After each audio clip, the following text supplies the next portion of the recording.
شروع کرتا ہوں اللہ کے نام سے جو بڑا مہربان اور نہایت رحم کرنے والا ہے۔ حضرت ابو ہریرہ رضی اللہ تعالیٰ عنہ فرماتے ہیں کہ رسول اللہ صلی اللہ علیہ وآلہ وسلم نے فرمایا، جب تم میں سے کوئی شخص صدق دل اور اخلاص نیت کی بنا پر اپنے ایمان کو اچھا بنا لیتا ہے تو وہ بھی جو نیک عمل کرتا ہے اس پر اس کا اعمال نامہ میں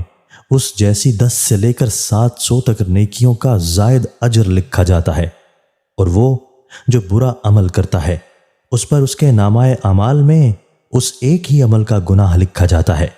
یہاں تک کہ وہ اللہ سے ملاقات کرے۔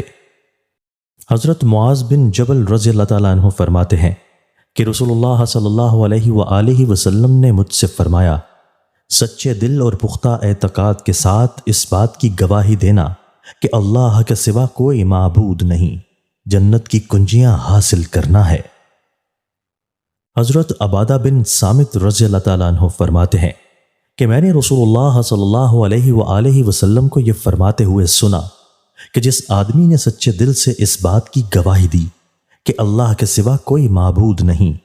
اور محمد صلی اللہ علیہ وآلہ وسلم اللہ کے رسول ہیں، تو اللہ تعالیٰ اپنے فضل و کرم سے اس پر دوزخ کی آگ حرام کر دے گا۔ دوستو، اللہ تعالی ہمیں ان احادیث مبارکہ پر عمل کرنے اور اپنی زندگیوں کو سنوارنے کی توفیق عطا فرمائے۔